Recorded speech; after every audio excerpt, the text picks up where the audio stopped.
the rest of the mix on top.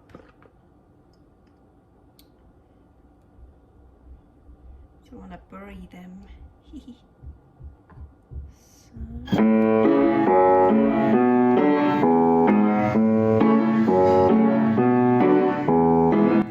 Carnivore Girl's Creative Carnivore Kitchen.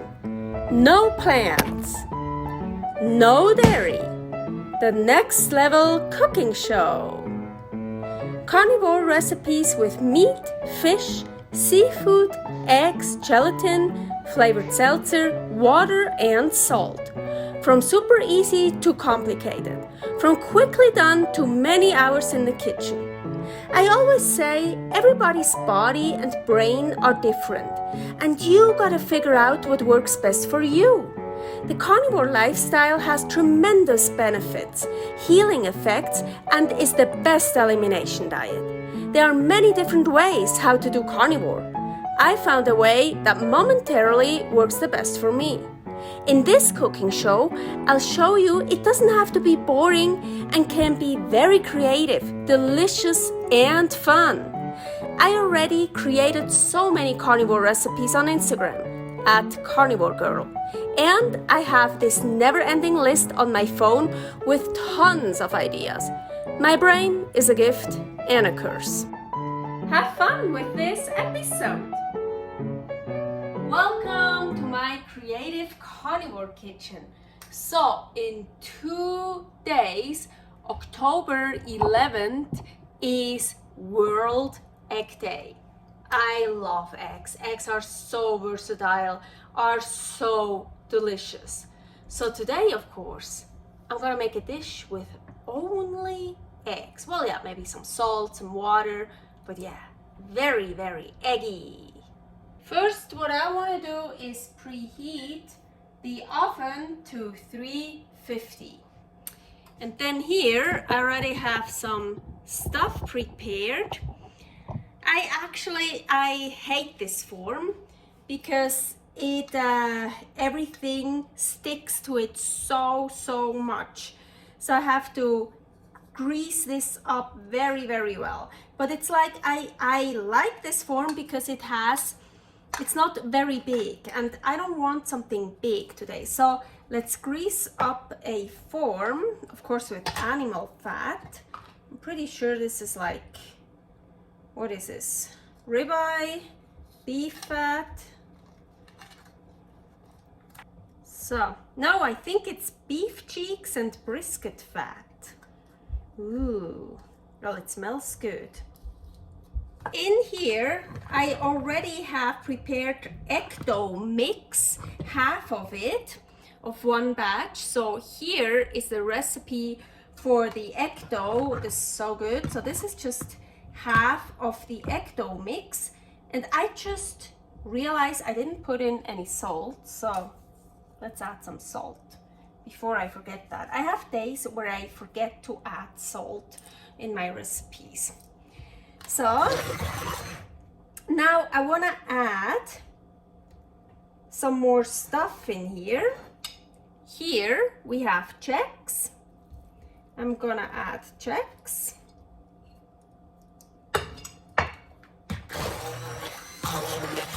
Here I have a hard-boiled egg, and I wanna you can just chop it up a little bit, well, however you want, bigger pieces, smaller pieces. I have this super cool thing, so let's use it.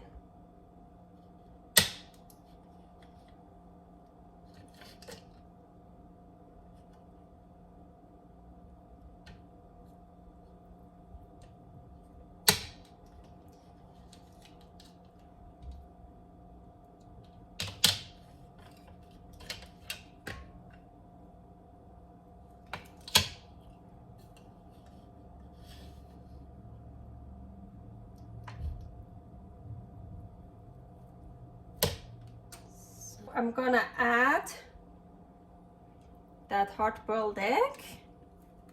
Ooh. And here I have egg flour. If you want to know how to make egg flour, here is a recipe. How much?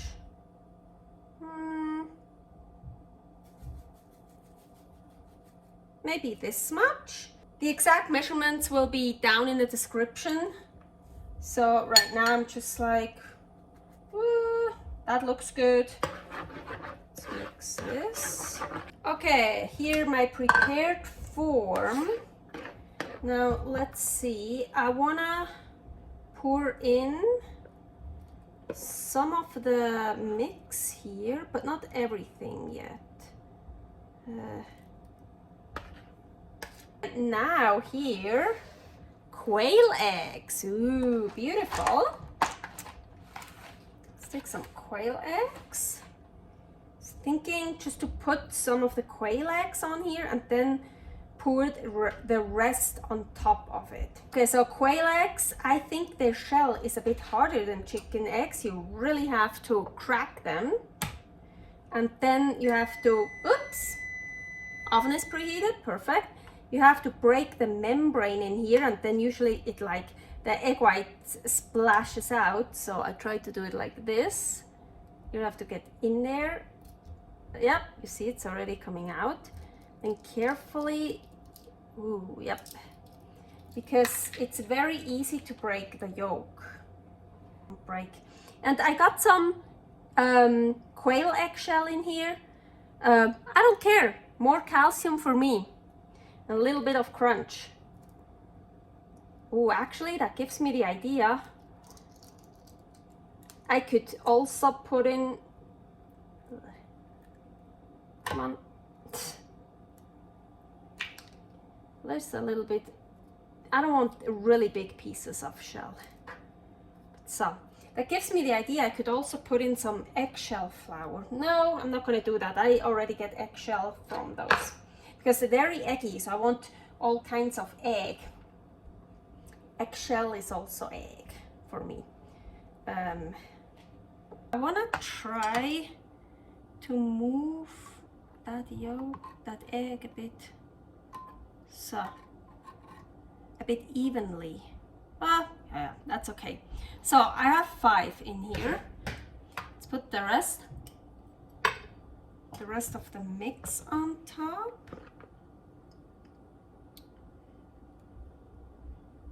You want to bury them. So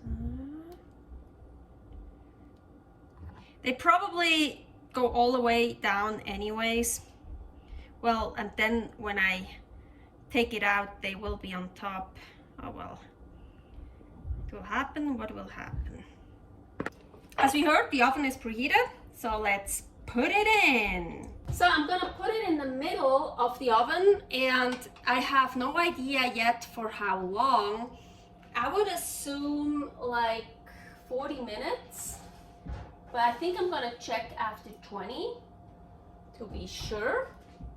By the way, the JEggs, I absolutely love JEggs. Here is the recipe for JEggs. I left it in for 38 minutes. I hope it's not too much. I would prefer if the quail eggs, the yolk is still runny, but I don't think so. I was doing something on the computer. I wanted to check a little bit earlier, but I didn't. So anyways, now the question is, did I grease up the form well enough?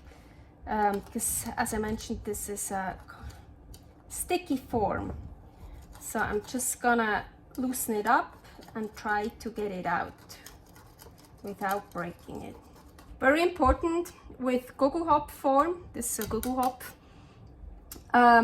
also to loosen up this part here. Some people forget and then they screwed because they didn't loosen this one up.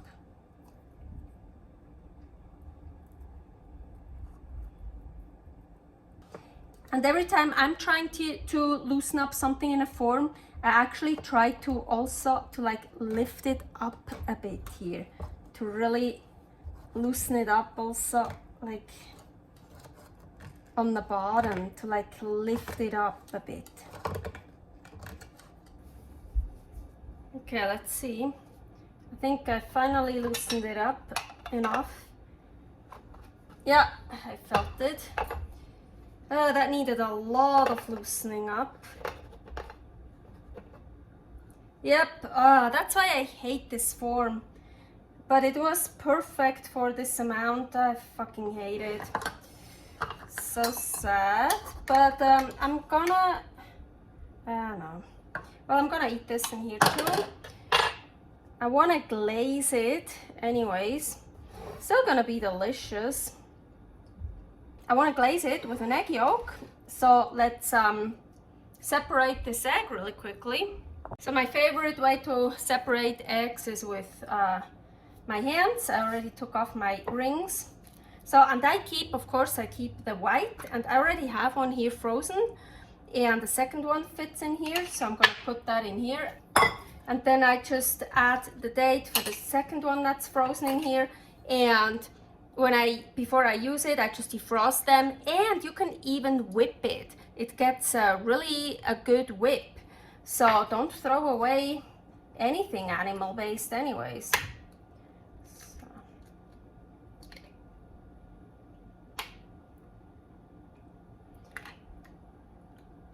And then with my fingers I can clip off that egg white thingy here usually.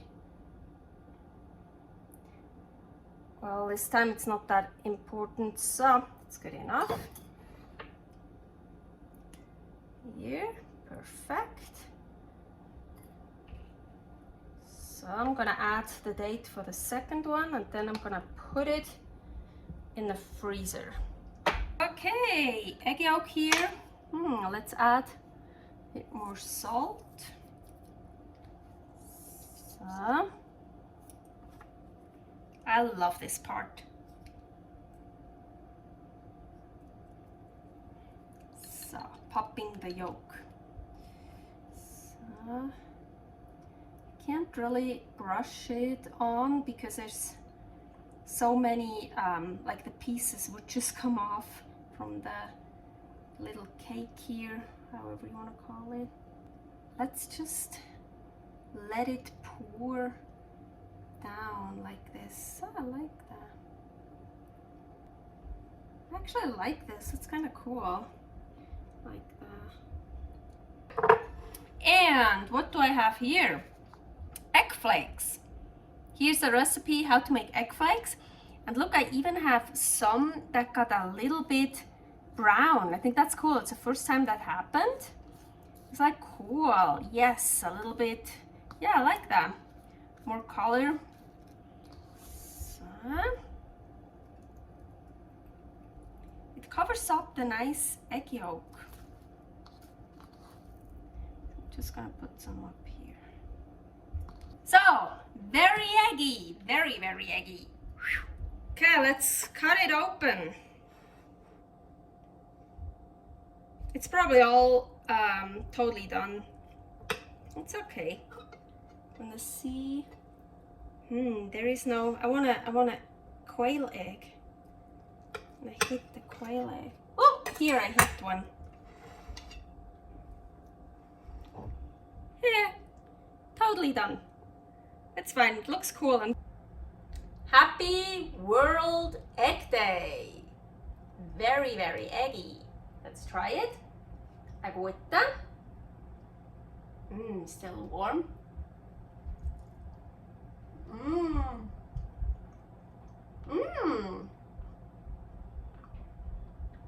Oh yeah, really good. Super eggy. I like them. Yeah, I'm a bit sad. I really would have liked if the quail eggs would have still been liquid and also the yolk still liquid, but because it's high up, so it needs to be in the oven for quite a while, so it's not, the dough around it is not liquid anymore. So I don't know if it would have been possible, but I could also just add more egg yolk, just raw egg yolk or raw quail eggs. Maybe I'm even gonna do that. Blend some raw quail eggs in here, and then I could just dip it in here. Here I actually still have some egg yolk Ooh, yeah, good. Yeah, but it's not dry, especially now, it's still warm. Delicious. Servus! Thanks for watching. If you try out this recipe, please tag me and let me know how you like it. Subscribe, share, like, comment, follow me on Instagram @karnivorgirl. See you next week in my next episode of Carnivore Girl's Creative Carnivore Kitchen. No plants, no dairy, the next level cooking show.